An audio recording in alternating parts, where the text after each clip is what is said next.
juste au bon moment. C'est peut-être bon. Non, c'est bon, c'est bon. C'est mieux.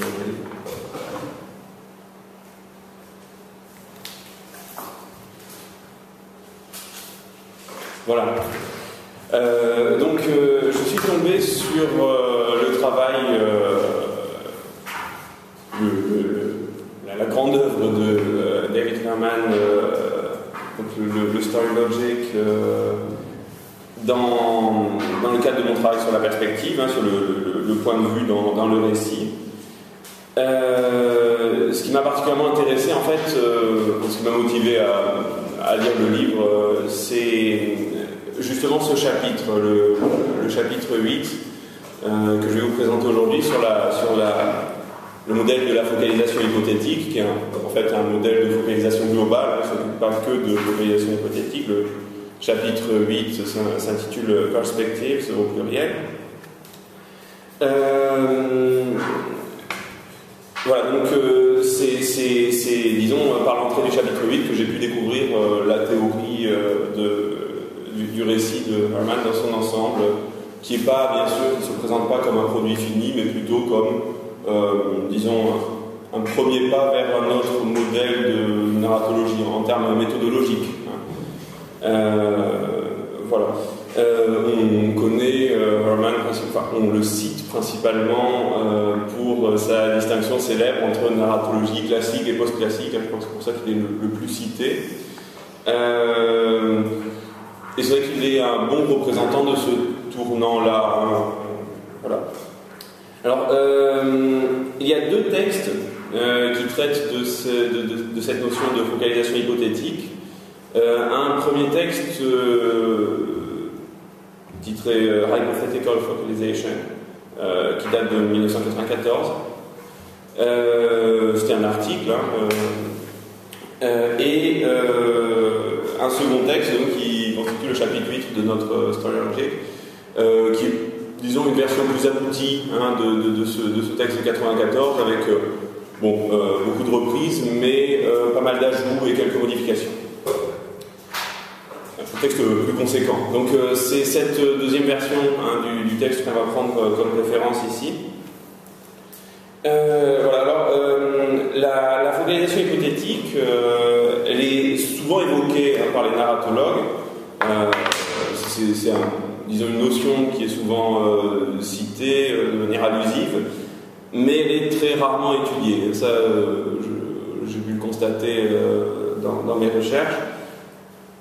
Elle est rarement étudiée sur un plan théorique. Elle est parfois utilisée, surtout on le verra plus tard, dans les études du cinéma, où, disons, la transposition peut être fructueuse, mais rarement étudiée sur le plan théorique. La focalisation hypothétique est présentée généralement comme une approche novatrice représentant justement de ce tournant vers une narratologie post-classique. Alors, je vous ai mis un exemple ici. The question raised by Herman's article remains to be investigated. Is there such a thing as a hypothetical focalization? In other words, can a text suggest or imply a focalization that is not present in this text? C'est bien sûr, j'ai oublié de vous dire, une remarque qui fait partie de l'ouverture à la fin de l'article titré Focalisation de Burkhard Niederhoff dans le Living Handbook of Narratology sur le site de l'université de Hambourg. Voilà, donc généralement quand on parle aujourd'hui de focalisation hypothétique, on met un point d'interrogation derrière. Alors Niederhoff émet quelques réserves dans ses écrits, disons, pas de commande, pas ces articles, pas ces articles d'encyclopédie. Il émet quelques réserves quant à la notion de focalisation hypothétique, mais on va y revenir. Voilà, donc je vais peut-être pas vous présenter ici tout l'ouvrage parce que ce serait vraiment, il me faudrait, disons, toutes les séances de l'année pour ça. Je vais me concentrer sur ce chapitre 8 en essayant de le lier un petit peu à ce qui le précède et ce qui le succède. D'autant que je pense que ce chapitre 8, dans ce chapitre 8 se reflète bien la direction globale de l'ouvrage, ou la volonté méthodologique de l'auteur de lier de voir la narratologie faire un pas vers la linguistique sémantique.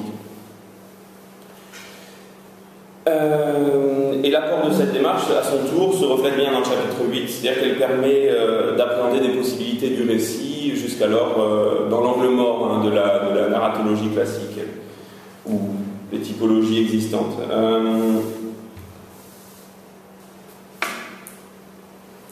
Donc la question est de savoir si, en confrontant les modèles classiques à une méthodologie, disons, plus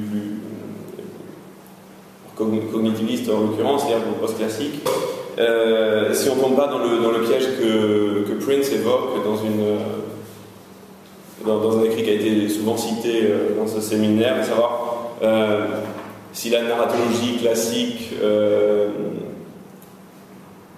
posait des limites peut-être un peu trop strictes pour les besoins de la précision, la narratologie post-classique tombe dans un excès de questionnement et donc plus applicable.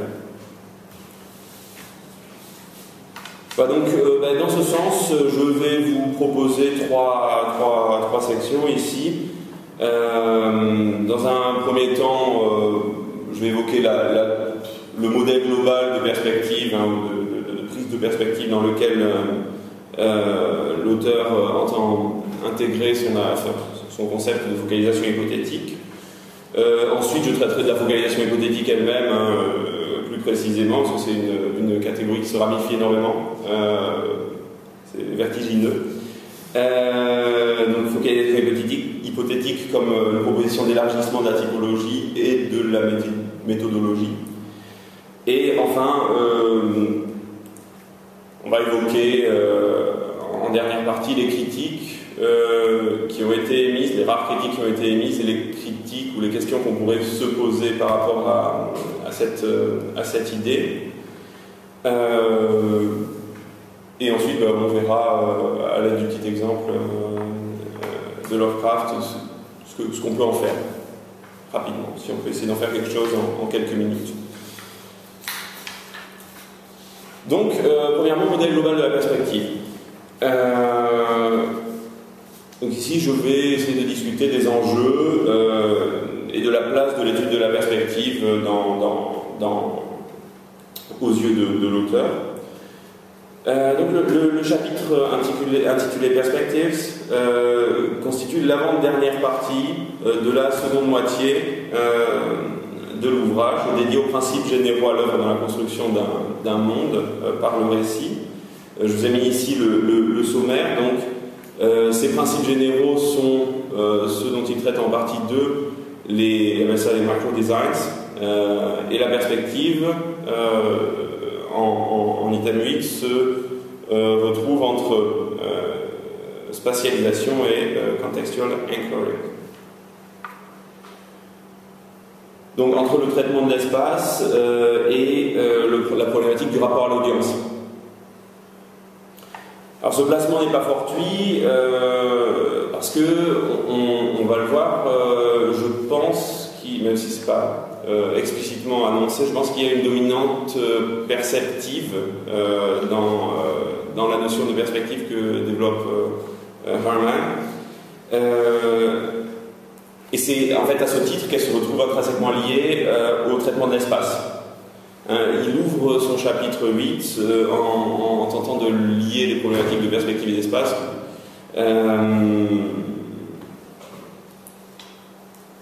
Et oui, dans la fin du chapitre 7, donc dédié à l'espace, il montre comment les récits construisent un monde en mettant en rapport ce qu'il appelle des positions topologiques et des positions projectives. C'est une distinction qu'il reprend de William Frawley,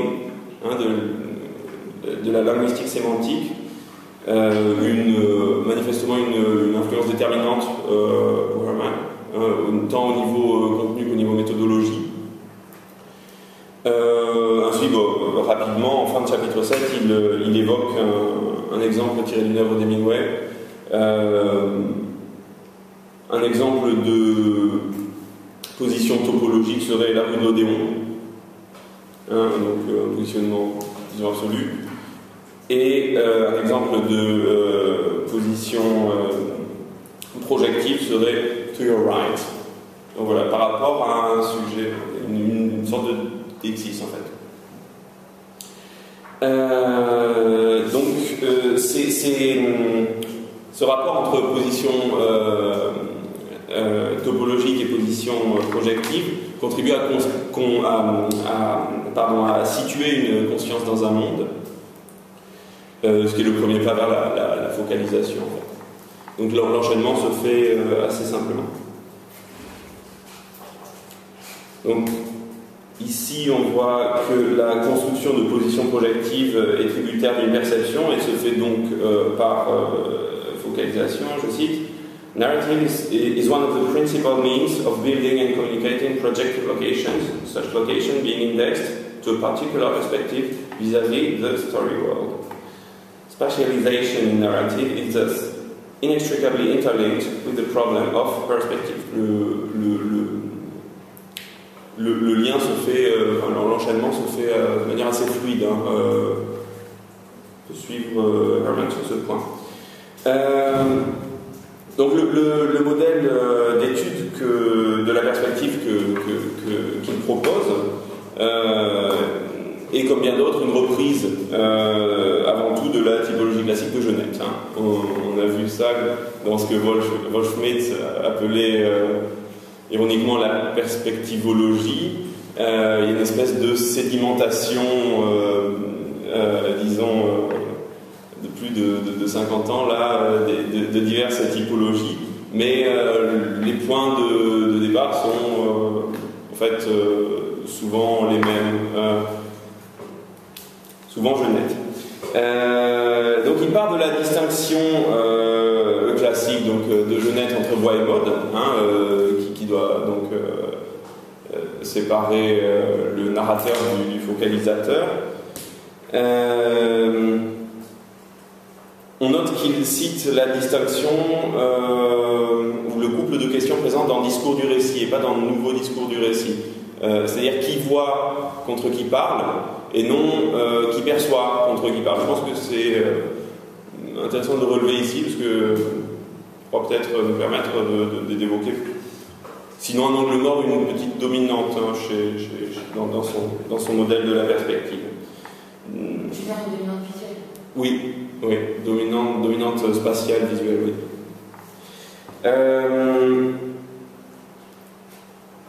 Voilà, un point particulier cependant par rapport à Genette,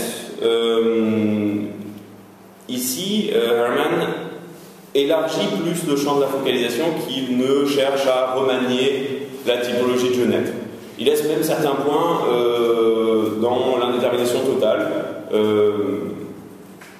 On va voir ça, notamment la question est-ce que le narrateur peut être un focalisateur tient à cœur à Genette et Micquebal, à Philan et Micquebal. Pour lui, c'est du pareil au même, si vous voulez. Voilà, c'est pas ça qui l'intéresse. Donc, moi je pense qu'il reste quand même relativement fidèle à beaucoup de principes genétiens. La distinction voix et mode donc reste en vigueur, même si ce serait bon de la réenvisager tirant les conséquences de son étude. Mais, il le dit lui-même, whereas the link between narration and perspective taking may be organic and indissoluble, it's also complex, with seeing and speaking standing in a heteromorphic rather than an isomorphic relation to one another. Ça commence. Ça, c'est pas les passages les plus simples. Ouais, j'ai choisi les plus clairs. Un narrateur peut raconter donc une histoire en adoptant divers points de vue, ça c'est un principe qui reste. Il y a une relative indépendance, c'est-à-dire pas de corrélation stricte entre ce qui est raconté et la manière dont cela est raconté. Pour prendre l'exemple de la temporalité, en suivant l'auteur, un récit peut être avec une même perspective, rétrospective, simultanée ou prospective, et raconté de façon chronologique ou non, le traitement du temps n'étant pas dépendant de la perspective, du point de vue. Encore citation décorative. Donc, ce que j'établis là, c'est qu'il y a des bases jonetiennes, assez claires, et quand même quelques changements, déjà. Première déviation par rapport au modèle classique, donc on pense à Prince et Chapman, donc Gerald Prince et Simon Chapman, qui sont plus jonetiens, assez clairement. Le modèle de Harman n'admet pas la possibilité d'un récit non focalisé. Alors ça, c'est un point absolument capital. Là où, enfin, ce qui a valu aussi les critiques à Genette quant à la focalisation zéro, Harman, lui, décide qu'un récit est toujours focalisé. C'est une position d'ailleurs qui représente bien le courant de la narratologie cognitive. Je pense que c'est la vision dominante actuellement. Au niveau de l'histoire, les faits n'existent qu'à travers les versions des faits. On cherche plus les versions des faits que, ou disons, on attache autant d'importance à la version d'un fait qu'au fait lui-même. Voilà, à l'instar donc de Fludernik, Harman choisit de considérer la focalisation zéro, donc l'omniscience narratoriale ou la situation, la narration auctoriale chez Steinzel, vous vous souvenez. Donc la focalisation zéro, il la considère non pas comme une absence de focalisation, mais comme une perspective à part entière, simplement moins restreinte qu'une perspective figurale. Ou bien alternative qui peut être considérée comme la synthèse de plusieurs perspectives.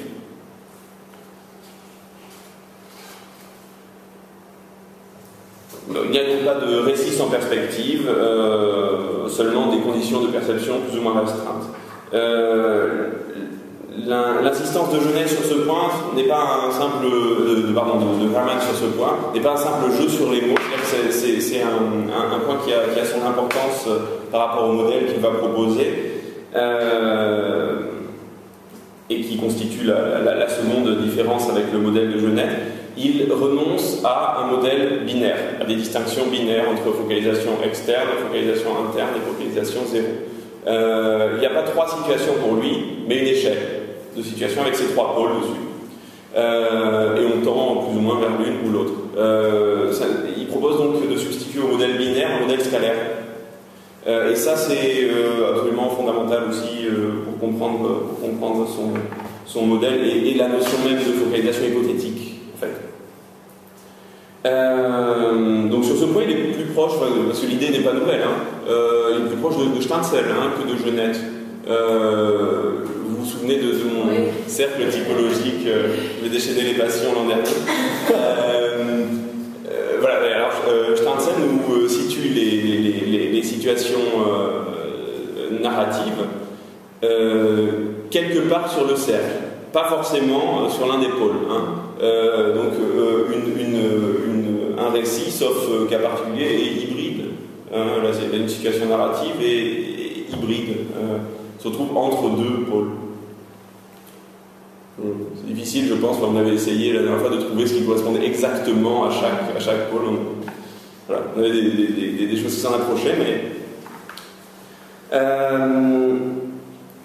autre changement que je ne traiterai pas, je le mentionne juste ici, comme il a tendance à faire, il laisse ça aussi dans l'indécision, il a tendance à adopter la terminologie de Bâle et de Raymond Kennan sur la question de la focalisation externe.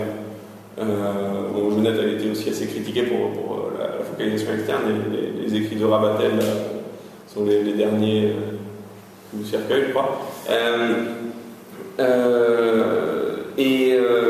Alors pour Baal et Rimon Kenan, la focalisation externe correspond à ce que Genette appelait la focalisation zéro, lui. Bon. Voilà, donc il a tendance à se convertir à cette idée-là, mais vous voyez dans la deuxième figure de votre exemplier que alors c'est l'objet qui se trouve tout à droite de l'échelle, tout à droite de l'axe, le deuxième schéma, ce qu'il appelle EFRKZF. Voilà, donc vous voyez qu'il laisse l'indécision dans la légende.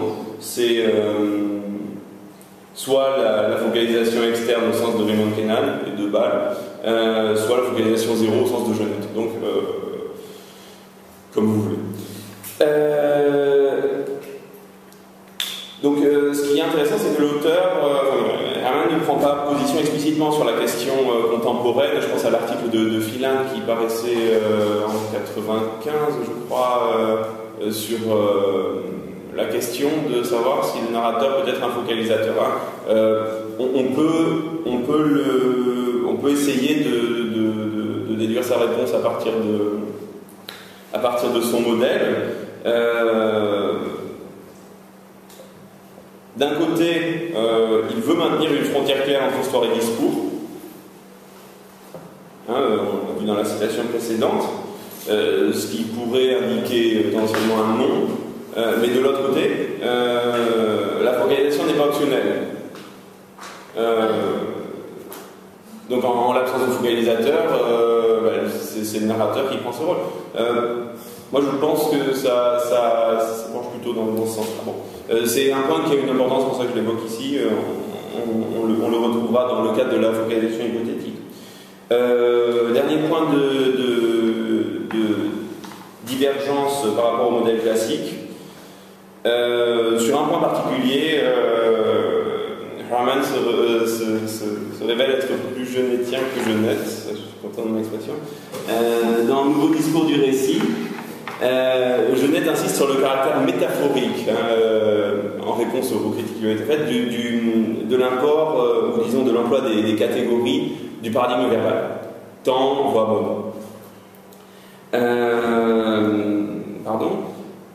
L'import a été fait pour les seuls besoins du modèle, nous dit Genette. Herman, lui, refuse de limiter le modèle de Genette à un simple outil heuristique, une simple construction descriptive. Citation: To the contrary, narrative theorists should arguably take the paradigm more seriously. Donc c'est pas mon emphase là, c'est son italique. Donc il s'engage lui-même dans cette voie, il s'emploie à établir un réseau de liens entre la grammaire du verbe et celle du récit, en s'inspirant donc comme je l'ai dit, de la méthode de William Frawley, auteur de Linguistic Semantics.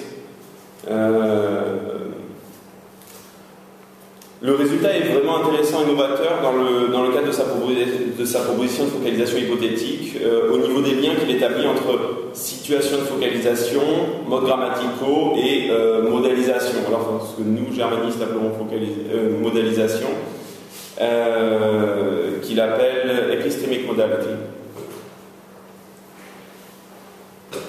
Donc, dans un premier temps, il propose, on va passer rapidement là-dessus, quelques marqueurs formels de focalisation qu'il faut quand même mentionner.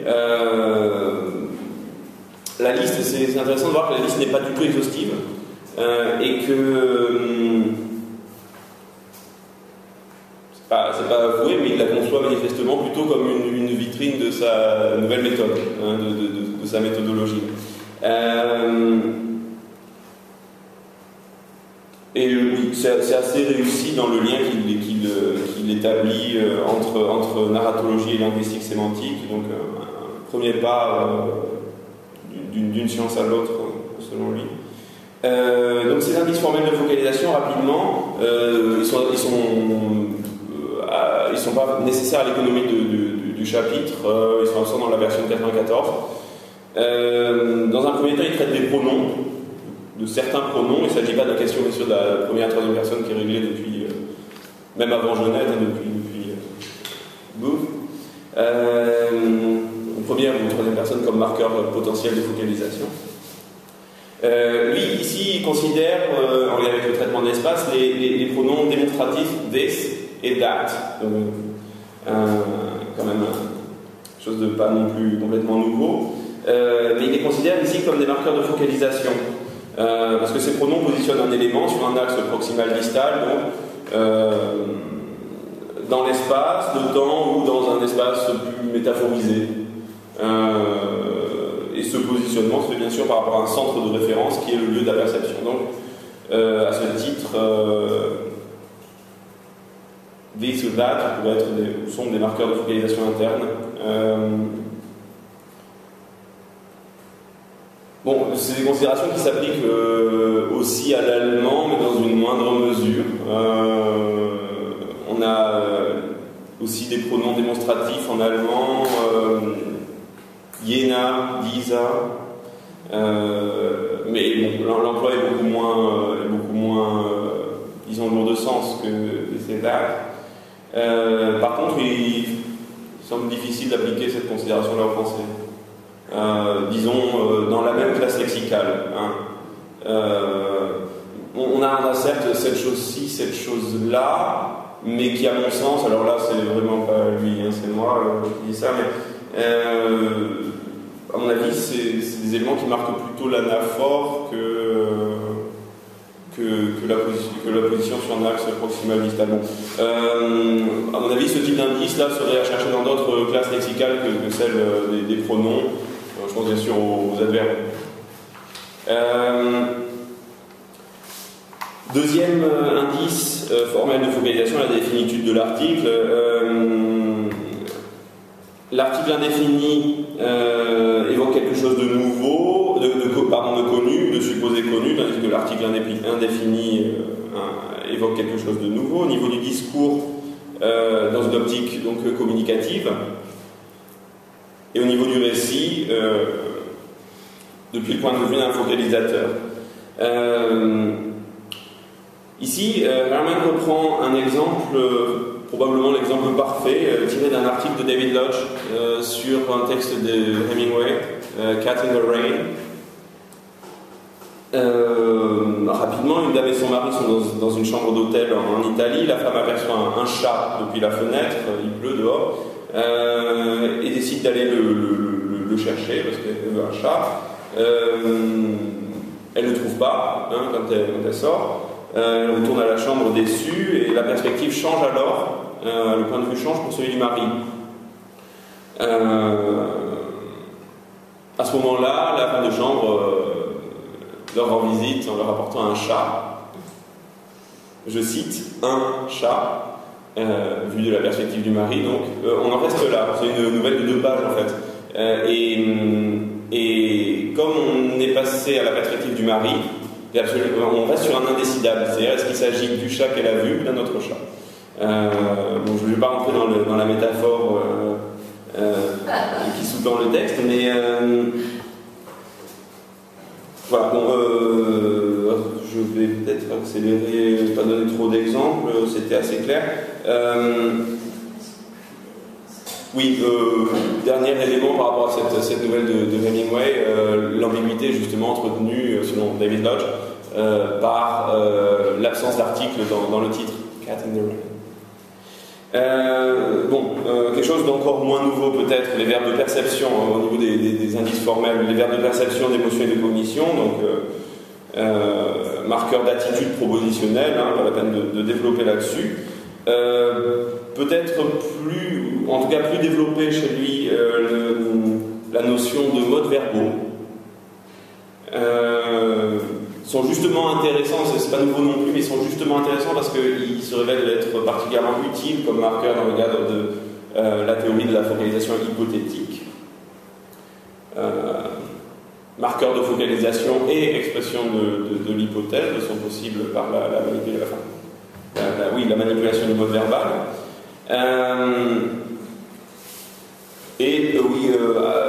Encore enfin en lien avec les modes verbaux, l'emploi des temps verbaux. L'analyse ici n'est pas systématique. Il utilise simplement un exemple, je crois que je vous ai copié ici. Du plus que parfait, donc comme temps de la reconstruction du passé à partir du présent de l'histoire. C'est un petit peu le passé composé dans le passé. Donc d'une manière analogue à la modalité épistémique dans ses hauts degrés de certitude, cette reconstruction est une opération mentale qui marque un centre de focalisation situé dans le présent de l'histoire. Donc c'est l'exemple tiré de The Jungle de Tom Sinclair. There had been a heavy snow and now a thaw had set in. A fine sleety rain was falling, driven by a wind that pierced Georges to the bone. Le texte ici est, selon David Herman, focalisé raconter une situation de focalisation interne. Bien sûr, c'est renforcé par la combinaison avec d'autres indices de focalisation, comme la fin de notre citation, pierced Georges to the bone. Voilà, donc ce had been est interprété par Herman comme la reconstruction d'un événement passé à partir de ce que le personnage a devant lui. On pourrait éventuellement essayer de décrire ce passage en disant que c'est une intervention du narrateur, d'un narrateur omniscient qui nous donne une information. Mais l'hypothèse est beaucoup plus lourde en fait. Ça nous fait changer de perspective beaucoup plus dans le récit, ce qui est à mon avis un critère pour un modèle applicable ou non. Si on doit sauter à chaque mot d'une perspective à une autre, c'est un modèle qui ne tient pas debout. Pardon ? Parce qu'il perd complètement sa performance descriptive. Tel mot est en focalisation interne. On considère que la description et les passages descriptifs sont toujours des moments d'identité. Non, la description, la performance de description du modèle. Comment le modèle décrit un texte, pas la description dans le texte. Juste le modèle est peut-être plus réducteur que la réalité. C'est justement le reproche principal qu'il fait au modèle classique. Mais effectivement, son modèle a ses failles. On les évoquera à la fin. Je pense qu'il y a pas mal de place pour la critique, effectivement. Et dernier élément que j'évoque juste ici, le lexique et la syntaxe marquée. Donc, pour ça, il cite le début célèbre de Joyce, Portrait of the Artist as a Young Man. Je me lance. Once upon a time, and a very good time it was, there was a muko coming down along the road, and this muko that was coming down along the road met a nice little boy named Baby Taco. His father told him that story. His father looked at him through glass. He had a hair face. Voilà, donc inutile de trop développer ici le lexique, la répétition et la parataxe sont des indices de focalisation pour Herman. Intéressant de remarquer quand même que le focalisateur peut avoir sa langue propre, ce qui nous amène à nous poser la question de la délimitation du champ de la focalisation. À mon avis, il y a implicitement ici disons, la distinction entre la distribution entre voix et mode est réenvisagée quand même. Donc la focalisation est définitivement pas réductible à la perception. Voilà, après avoir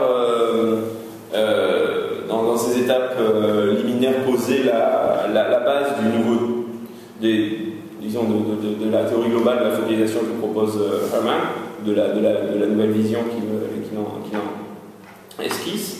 Je me tourne maintenant vers la focalisation hypothétique elle-même. Donc un nouveau type de focalisation qui échappe aux typologies classiques. Ces dernières, les typologies classiques, ont comme disait Prince, les défauts de leur qualité en quelque sorte, c'est-à-dire pour acquérir une performance descriptive, elles font le sacrifice de la complexité du texte. C'est une vision donc que défend. Bon, en 2 mots, les situations de focalisation dont il est question, ce que vous attendiez. La focalisation hypothétique, c'est lorsque le point de vue semble être celui d'un focalisateur qui n'existe pas dans le monde diégétique. Donc il s'agit du point de vue qu'il aurait s'il existait. Et lorsque le point de vue adopté est celui d'un agent existant dans le monde diégétique, mais lorsque l'acte de perception n'a pas lieu ou lorsqu'il n'est pas vérifiable que l'acte de perception a lieu. Je m'efforce d'être fidèle à la logique des situations dont il traite. Donc lorsque la perception, dans ce deuxième cas, est présentée comme une possibilité non réalisée ou une hypothèse non confirmée. On note à la marge qu'il s'agit en fait des mêmes phénomènes que Anne Banfield décrivait sous le terme de centre déictique vide, c'est ça? Ou centre déictique vide. Mais bon, manifestement, Herman trouve que cette description est insuffisante. Il ne la mentionne pas explicitement, mais disons, il semble vraiment vouloir aller plus loin dans cette voie.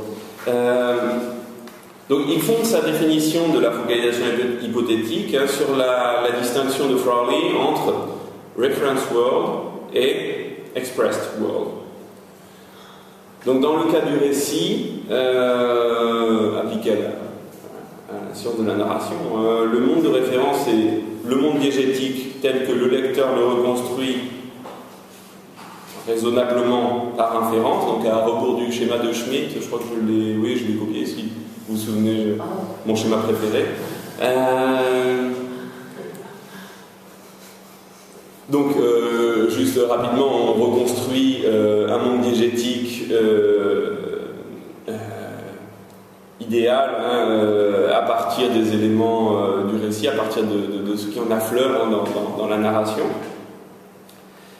Donc, le monde de référence, c'est le monde diégétique tel qu'il est reconstruit par le lecteur, par inférence, et le monde exprimé se construit au moyen de propositions dans le monde de référence qui se situe sur une échelle de congruence par rapport à celui-ci, sur une échelle de congruence par rapport au monde de référence. Donc de la congruence dans le cas de l'affirmation à la divergence totale dans le cas de la négation. En passant bien sûr par les divers degrés de modalisation. Donc, au-delà de la simple modalisation, ou modalité épistémique, Frawley définit la modalité comme la forme que prend la comparaison d'un monde exprimé avec un monde de référence. Il la conçoit comme, alors l'expression de lui, une version épistémique de la déixis, dans la mesure où le monde de référence est le lieu de l'expression. Donc, j'évoque dans un référentiel ontologique ce qui potentiellement n'est pas.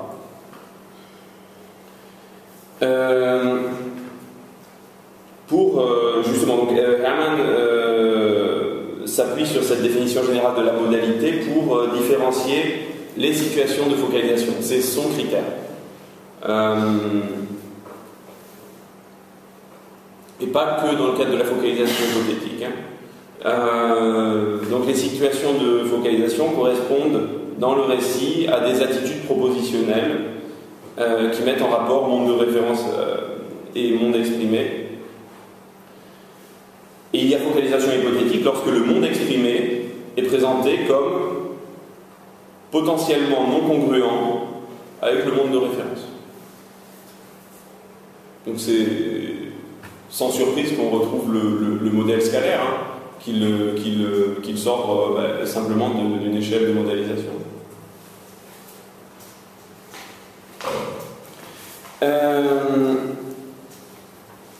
Donc, engageons-nous dans les ramifications de la focalisation hypothétique.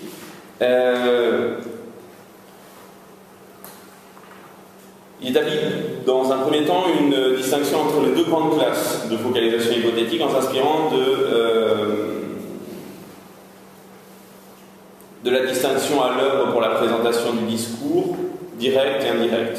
Il y a une focalisation hypothétique directe et une focalisation hypothétique indirecte. Premier cas de figure, donc la focalisation hypothétique directe, s'agit de la situation dans laquelle il est fait appel à un témoin hypothétique qui est nommé explicitement. C'est le critère pour le direct. Ce témoin nommé explicitement peut exister ou ne pas exister dans le monde de référence. Le point important est que l'acte de focalisation est présenté comme ayant lieu dans un monde possible ne coïncidant pas avec le monde de référence. Donc, double hypothèse, existence du témoin, hein, existence du focalisateur, qui suit d'un point d'interrogation, et existence de l'acte de perception. Deuxième question.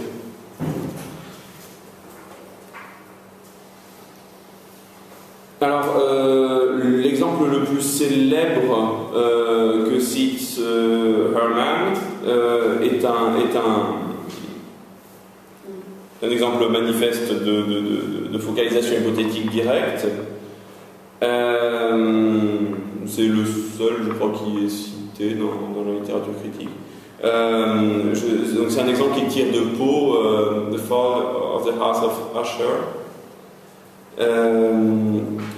Je cite, "Perhaps the eye of a scrutinizing observer might have discovered a barely perceptible fissure." Donc, il fait l'hypothèse de l'existence d'un focalisateur et il fait la deuxième hypothèse, à savoir il aurait pu percevoir, l'hypothèse de la perception. L'hypothèse, du coup, est doublement marquée au niveau grammatical par les éléments modalisateurs perhaps et might. L'article indéfini joue son rôle aussi ici, je pense.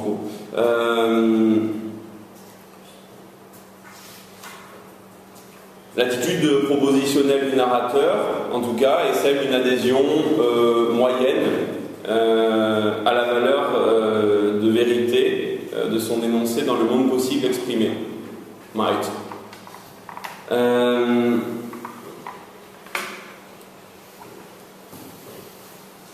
C'est une expression que j'ai trouvée révélatrice ou disons prégnante. Herman présente le spectateur virtuel comme un parasite ontologique.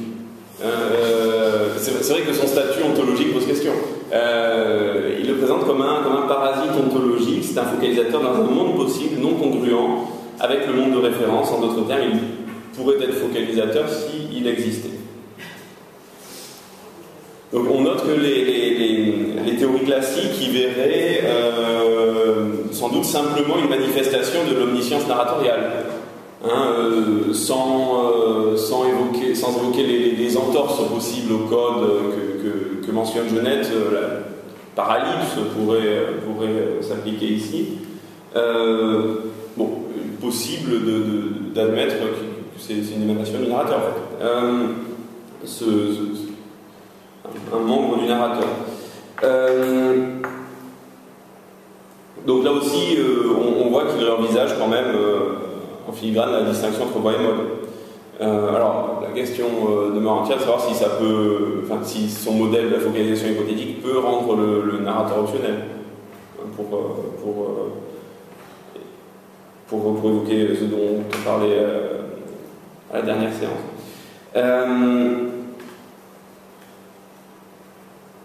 voilà, bon, à l'intérieur même de cette catégorie de focalisation hypothétique directe, j'établis encore une nouvelle distinction. Donc j'aurais dû vous faire un schéma, je vous ai photocopié le schéma, pardon. C'est la première figure, hein, table 13. Vous avez les sous-catégories de focalisation en bas. Hein, les items 3 et 4 sont tous les deux scindés en deux catégories A et B. Le deuxième critère, dans le deuxième axe, c'est fort et faible, strong and weak.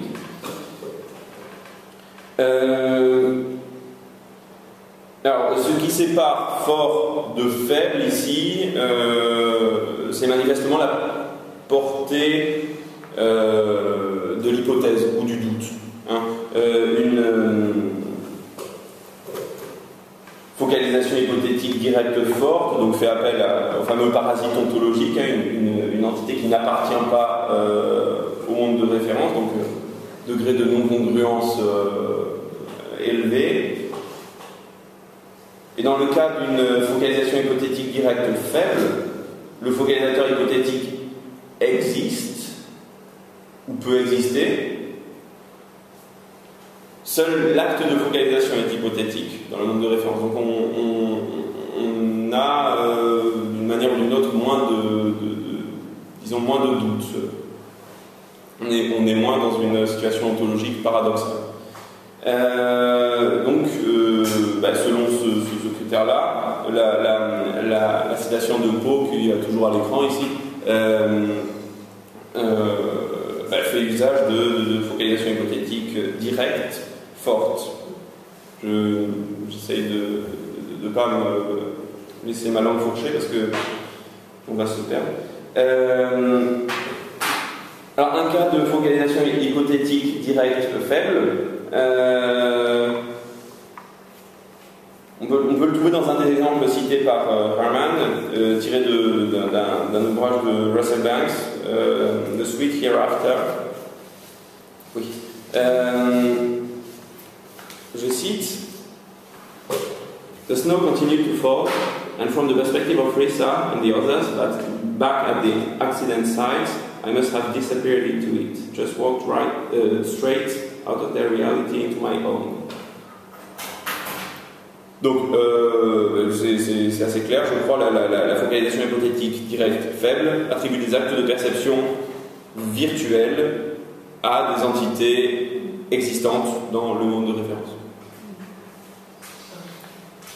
Alors, avant, j'ai fini de traiter de la focalisation hypothétique directe, et avant d'évoquer la focalisation hypothétique indirecte, je souhaiterais évoquer un point très rapidement que Harman lui-même intercale en fait entre les deux sections de son étude, et qu'il appelle donc l'hypothèse dissimulée, concealed hypotheticality. Lorsque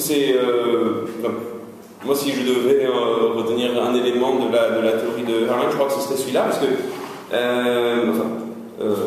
on va voir ça tout à l'heure dans le cadre de lecture de mon exemple.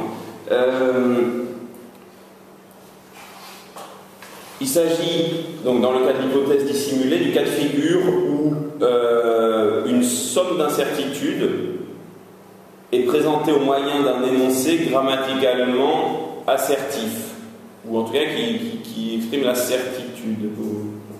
Quand l'incertitude n'est pas syntaxiquement marquée. Alors un exemple qui n'est pas celui de Harman, mais pourrait être, moi c'est à quoi ça me fait penser directement, Big Brother is watching you.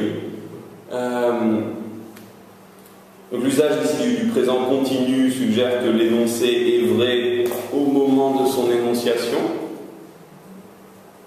c'est-à-dire en gros à tous les instants, hein, dans le monde de 1984. Mais à certains endroits où certains moments, ou d'ailleurs les deux, certains moments et endroits, certes infiniment rares, cet énoncé est faux. Voilà, mais on se retrouve dans l'impossibilité de déterminer quand et où. Et on en vient à une vision quantique de la valeur de vérité de cet énoncé.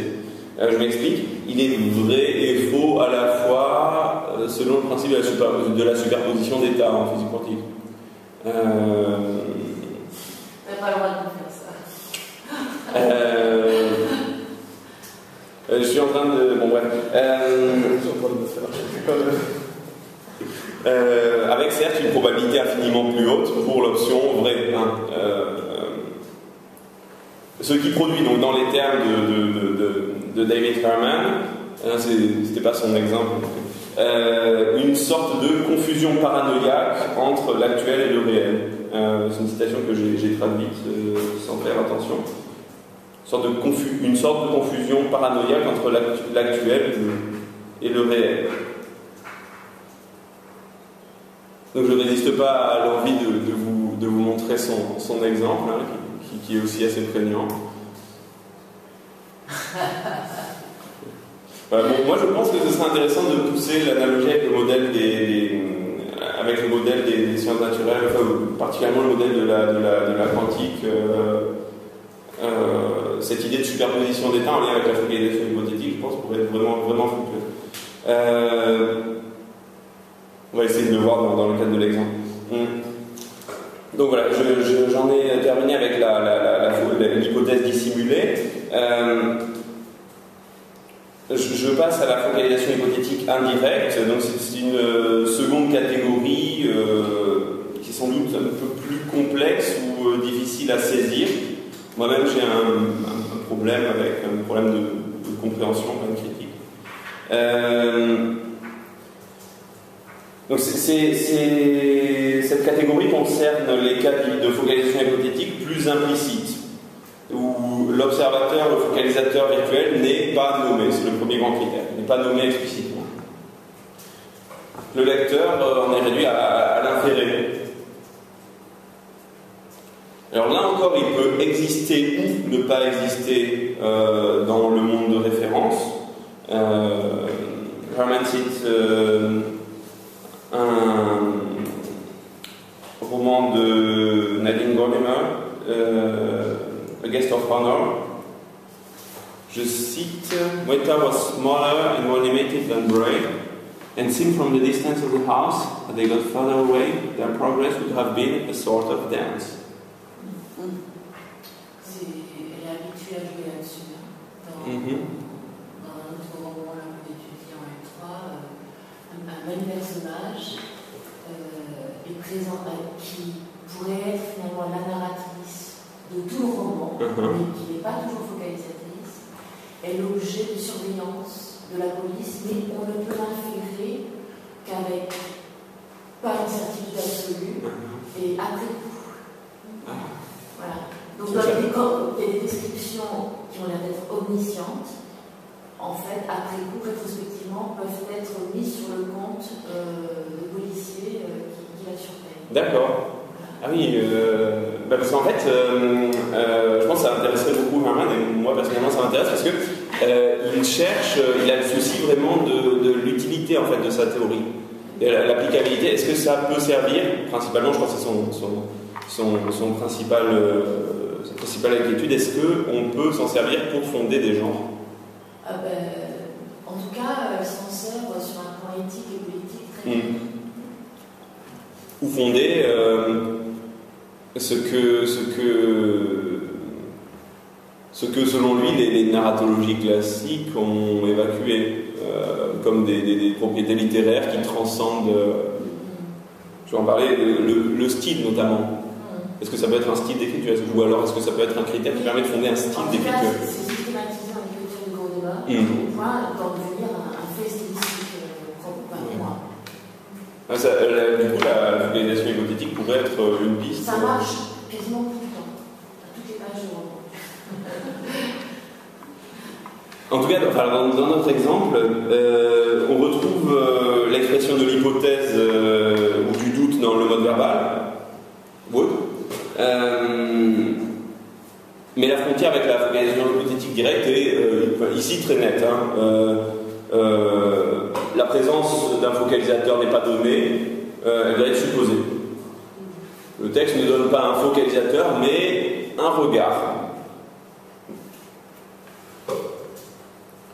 Alors, moins claire cependant est la distinction entre, disons, entre les deux sous-catégories, focalisation indirecte forte, focalisation hypothétique indirecte forte et focalisation hypothétique indirecte faible.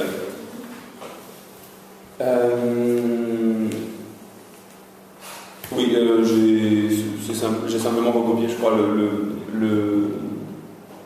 ce que vous avez en bas de la première figure.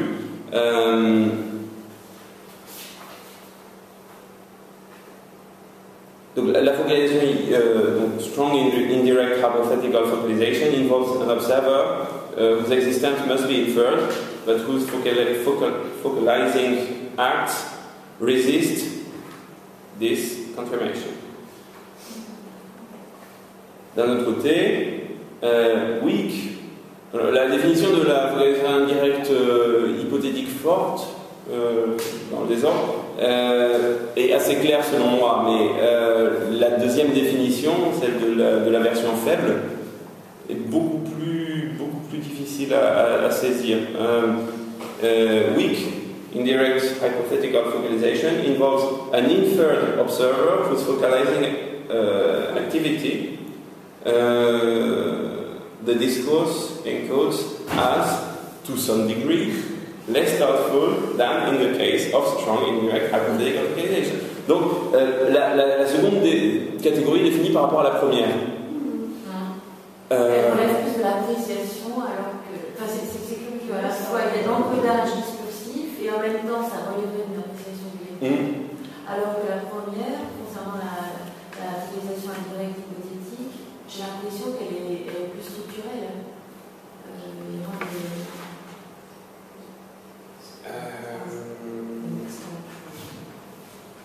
Bon, je ne veux pas rajouter de confusion. Oui, c'est vrai que c'est le morceau qui me pose problème. Moi, là, j'avoue que j'ai essayé d'en faire le tour de toutes les manières possibles et je pense. Oui.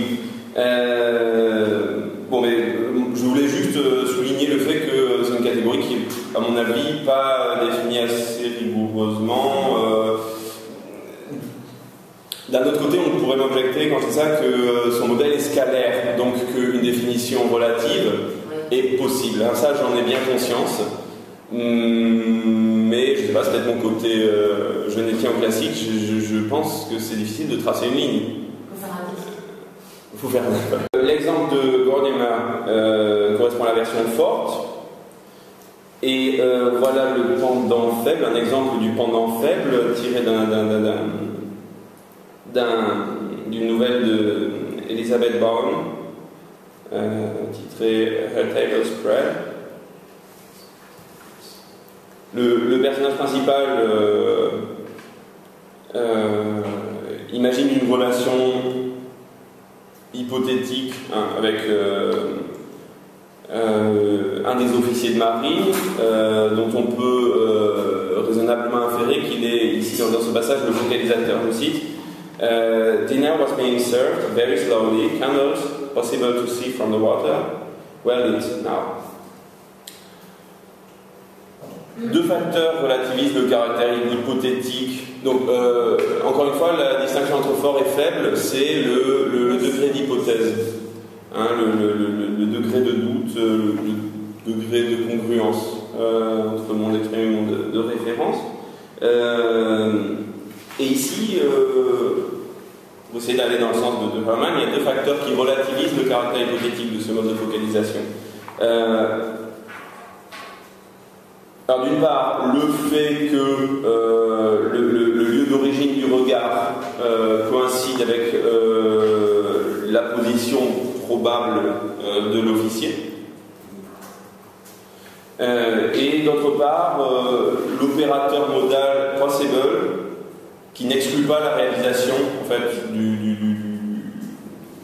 de l'énoncé, donc de cette cet acte de perception. Est-ce que ça suffit? Voilà, la différence est toujours encore un peu difficile à saisir pour moi.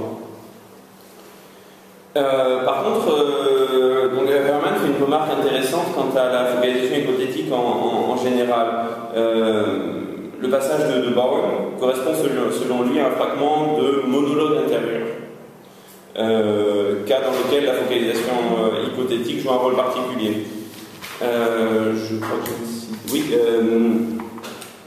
Given the vast importance of hypothesis and contrary to fact speculation in people's mental lives, hypothetical focalization can be predicted to play an especially prominent role in texts with a high concentration of interior monologue. J'aurais voulu vous donner un exemple ici, mais j'ai perdu mon exemple. Imaginons, c'est assez simple de se représenter quand même ce qui veut dire ici. Imaginons par exemple la représentation subjective de la pression sociale, qui est en fait rien d'autre qu'une somme d'opérations de focalisation hypothétique, direct ou indirect. Non, je suis trop dans mon truc, c'était pas clair. Là, oui. Mais dans la notion, on peut aussi estimer qu'un sujet intériorise des normes. Voilà, en quoi s'agit-il d'un focalisateur? Oui. Est-ce qu'il y a encore un raisonnement en focalisation hypothétique? C'est une question qu'on peut se poser quand il y a un phénomène d'intériorisation, c'est vrai. Encore une fois, on en revient toujours à la même question, qu'est-ce qu'un sujet Qu'est-ce que percevoir Oui. Définir la définition. Bon, je m'éternise un petit peu, donc je vais passer directement à mon troisième point.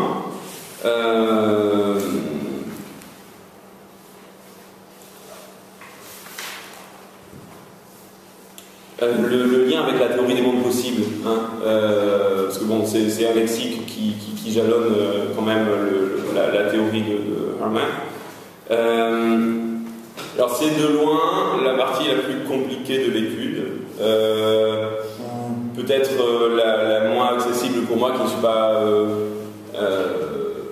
spécialiste de linguistique.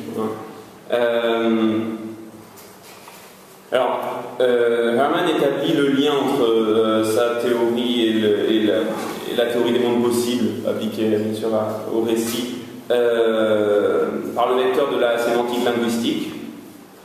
Il reproche au modèle classique, ce qu'on a déjà évoqué plus haut, d'évacuer la dimension sémantique du récit pour ne s'attacher qu'à la structure, au caractère formel. Dans ce sens, il cite Thomas Pavel, pour qui la narratologie classique aurait pu chercher à prendre en compte. Je m'en veux de ne pas vous l'avoir copié, je vous le cite. Those literary and artistic features that transcend purely structural properties. Style, reference, representation, global meaning, expressiveness. C'est dommage que je ne l'ai pas copié parce que c'est à un autre niveau une représentation, ou disons un cas de focalisation hypothétique avec la narratologie classique en focalisateur. Mais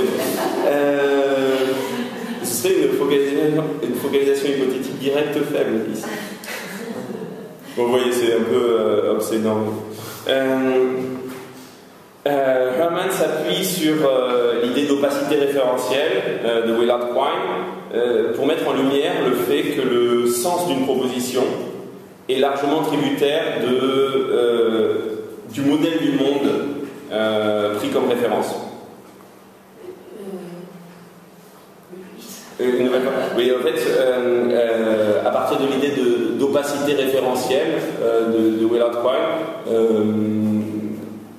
qui établit qu'un même énoncé pour deux personnes a la même extension mais pas forcément la même intention, le même sens pas la même référence. Chez Frege, Sinn und Bedeutung, je crois. Intention, extension, c'est les concepts qu'utilise Hermann. Ils sont plus ou moins à peu près équivalents. Donc cette notion d'opacité référentielle, pour lui, met bien en lumière que le sens d'une proposition est tributaire s'inscrit forcément dans une vision du monde prise comme référence, ou d'un monde pris comme référence. Il donne un exemple, en fait, c'est le plus simple.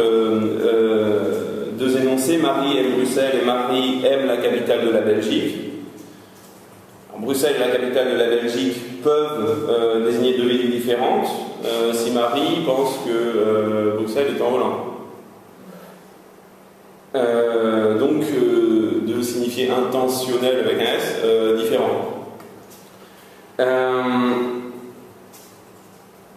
Pour faire bref, il y a de sens que dans un modèle particulier du monde. Un sens s'inscrit toujours dans un modèle particulier, sa représentation mentale. Est-ce que ça rejoint dénotation et connotation quelque part? Oui. Il y a des notes. Bon, bref. Je me perds. Les propriétés intentionnelles, quoi qu'il en soit, varient d'un monde possible à l'autre, hein, si on veut l'exprimer peut-être de manière plus concise. Et donc, évidemment, d'un mode de focalisation à l'autre, comme on vient de l'établir. Donc, il propose que son modèle typologique, en conséquence, soit scalaire. Hein. La variable, c'est la figure que vous avez en bas. La variable sur cet axe, c'est la épistemique DX6. On prononce comme ça, DX. Donc la variable est la DX6 épistemique. Donc la modalité telle que la définit Froehlich. Vers la droite, on a une grande adéquation. Plus on va vers la droite, plus grande est l'adéquation entre le monde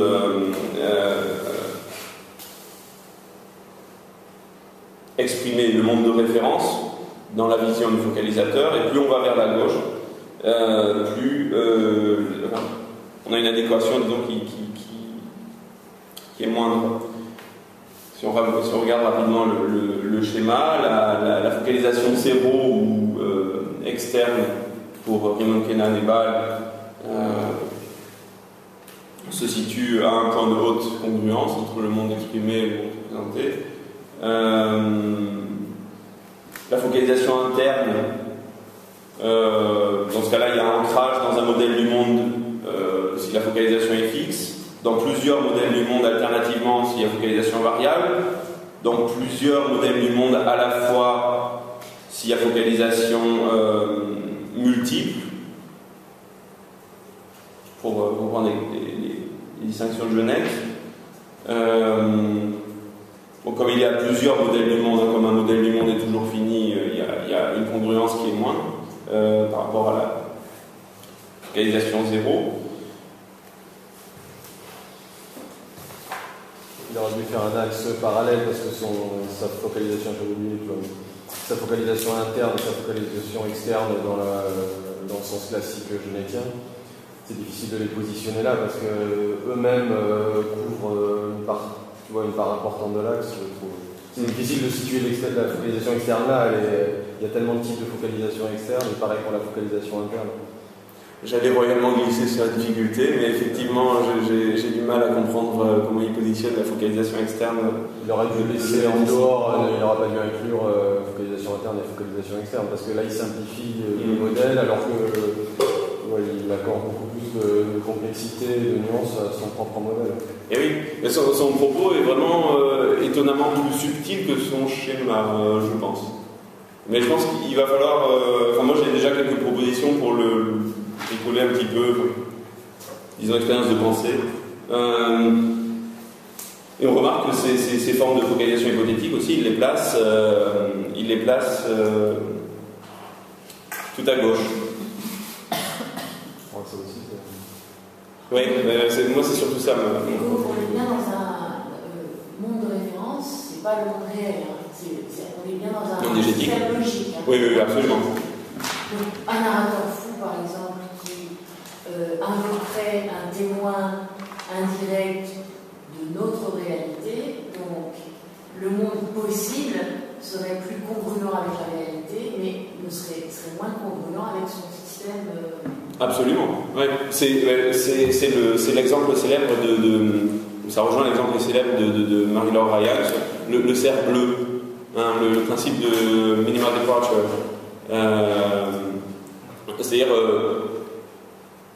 dans le doute, le lecteur postule une congruence, ou disons une ressemblance entre le monde réel du lecteur et le monde de référence ou le monde diégétique, sauf information contraire. C'est-à-dire que Marie-Laure Ryan nous dit que si on nous parle d'un cerf bleu, ben le cerf aura toujours 4 pattes et pas 5. Voilà. Il sera bleu, cerf, ce sera la déviation par rapport au... Voilà. Donc, différence si précision. Toujours de construction of belief plutôt que disbelief, en fait, de Gary. Voilà, donc les degrés de présence de l'hypothèse ou du doute sont indexés sur cette échelle et ils pourraient permettre, dans ces divers degrés, selon Herman, de contribuer à la consolidation de notions de genre, justement, parmi les récits. Donc dans le discours du récit, Jeunette dit que le récit admet comme pour mode caractéristique l'indicatif, hein, c'est le mode de la narration. On trouve la même idée chez Prince, donc termes grammaticaux, qui dit que le récit vit de certitude et meurt d'ignorance ou d'indécision. Voilà,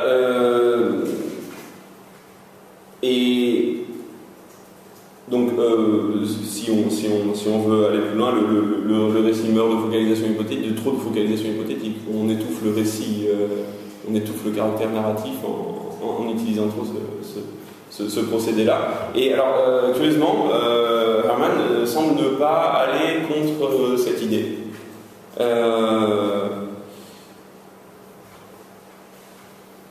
Et voilà, il affirme que la focalisation hypothétique peut être vue comme une pratique anti-narrative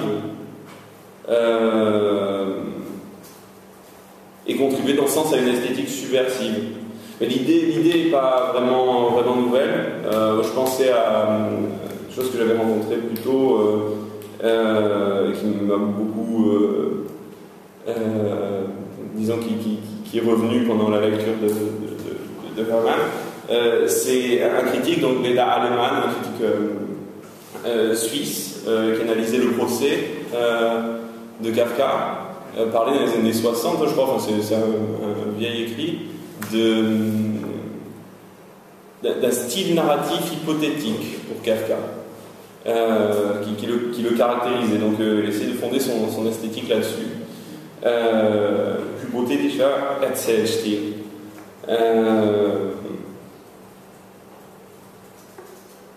Voilà, et en gros ils font plus ou moins la même chose avec un degré de systématicité différent, c'est-à-dire fonder une esthétique ou fonder pratique d'écriture sur cette idée d'usage extensif de l'hypothèse. Et voilà, le modèle qu'a proposé Herman semble avoir déjà trouvé ses premières applications quand même. Comme je disais, il a été peu discuté dans la théorie, mais il a été déjà appliqué, et même en littérature allemande, pour rester dans des auteurs assez proches. On a un critique, je le mentionne à la marge, qui a publié un ouvrage en 2006, Beobachtungen der Moderne, ce critique s'appelle Günther Martens, où il essaye de caractériser les textes de Broch et Mouzé à partir de cette notion de focalisation hypothétique. Il a construit tout un volume sur cette notion qui n'est pas encore établie, quoi. Voilà, pour conclure rapidement sur cet aspect de l'étude, on peut rappeler que tout au long du chapitre, l'auteur souligne qu'il s'agit d'une esquisse, que la typologie et la liste des marqueurs sont partielles et qu'il ne la considère comme un début. Par contre, il ne saurait insister plus sur la nécessité d'une approche intégrative pour faire tomber les cloisons que les modèles classiques, selon lui, ont contribué à ériger entre narratologie et linguistique. Voilà, le point qui semble vraiment être capital à ses yeux, c'est la nécessité de s'inspirer de la linguistique sémantique. Ce qu'il fait assez bien ici, en fait, en fondant son modèle de focalisation sur la notion de modalité. Je propose qu'on fasse la dernière partie de manière un peu plus interactive. J'ai quelques, disons, critiques et hypothèses à émettre. Alors, je crois que mon privilège, c'est de parler en premier ici. Voilà, donc comme je vous l'ai dit, le modèle de Hermann n'a pas été beaucoup étudié, enfin, disons en détail, par ses pairs. Voilà. Mais elle a été appliquée, notamment dans le cinéma.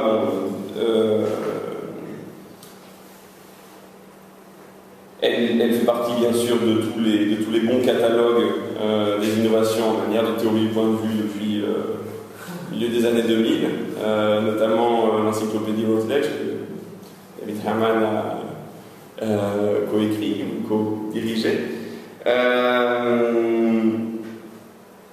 est bien, d'ailleurs, cette encyclopédie. Ah oui, je m'en sors tout le temps. C'est ma bibliographie première. Voilà, mais bon, Manfred Jahn, Alan Palmer, je veux dire, même des équipes plus personnelles la mentionnent. Ça reste assez abusif en général.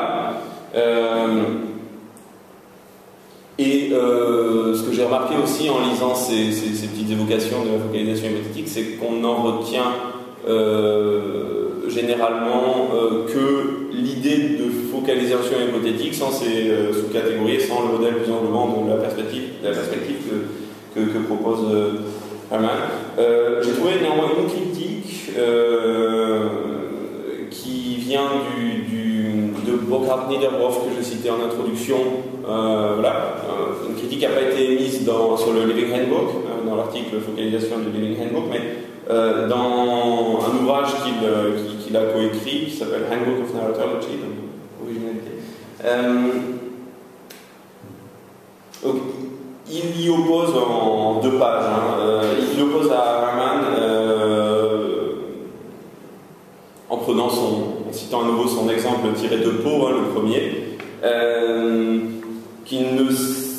ce qui est en jeu dans son exemple n'est pas la focalisation, mais juste une perception hypothétique. Voilà. Si on part sur l'idée de perception hypothétique, c'est pas incompatible, selon Burkhard Niederhoff, avec l'idée d'une situation d'omniscience narratoriale. Voilà, donc le focalisation hypothétique comme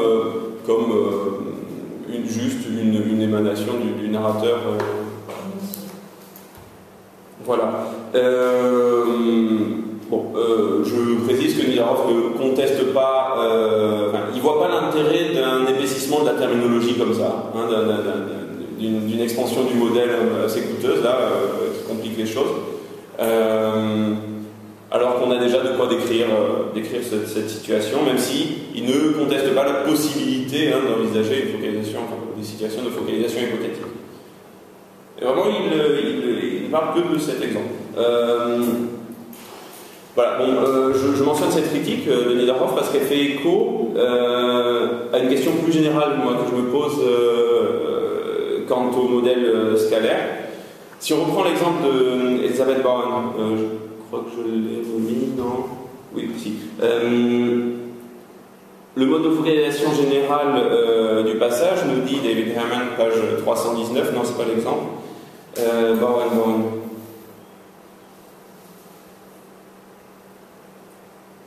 Oui, c'est ça. Donc, David Herman dit explicitement que le mode de focalisation est la focalisation externe au sens de Raymond Kennan, donc la focalisation zéro au sens de Genette, donc côté omniscience narratoriale.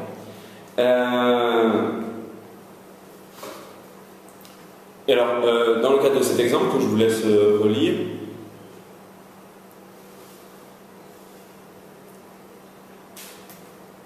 il nous dit, voilà. At one point, the narrator provides a glimpse of the sumptuous dining room table. Désolé. From what can be inferred. From what can be inferred to be the perspective of one of the sailors. Donc, si on prend notre échelle là, il nous dit qu'en gros, on fait un saut entre les deux tirets de notre citation, qu'on fait un saut d'un extrême à l'autre de l'échelle. Voilà, entre les tirets là, on saute d'un extrême à l'autre de l'échelle. Alors moi, la question que je me pose ici, c'est alors quel est l'intérêt d'un modèle continu, à part d'envisager les subtilités qu'il y a entre les catégories. Si le modèle est continu, c'est pas un peu arbitraire si on passe d'un extrême à l'autre comme ça. Enfin, c'est pas, je ne remets pas en cause l'idée, mais ouais, ça pose, en tout cas, ça pose la question qu'on évoquait tout à l'heure du placement de ces situations de focalisation hypothétique à gauche, tout à gauche, à l'extrême.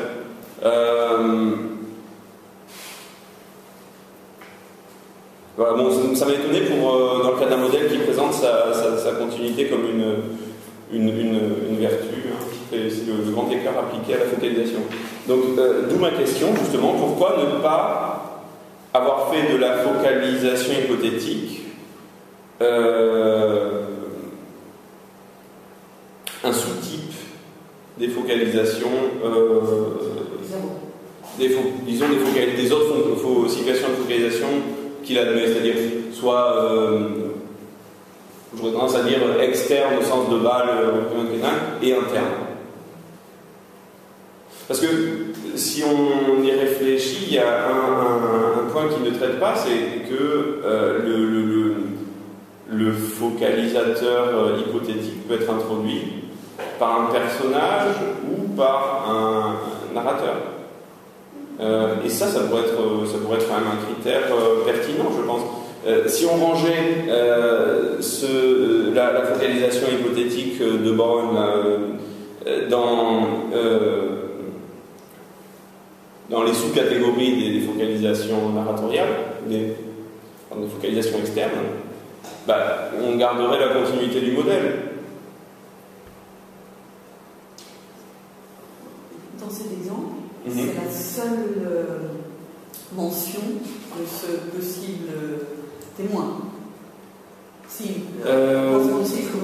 Parce que si ailleurs dans la nouvelle on nous dit qu'il y a quelqu'un sur l'eau, ça change tout. C'est un personnage à part entière. Voilà, c'est en fait un officier de marine qui est sur le bateau et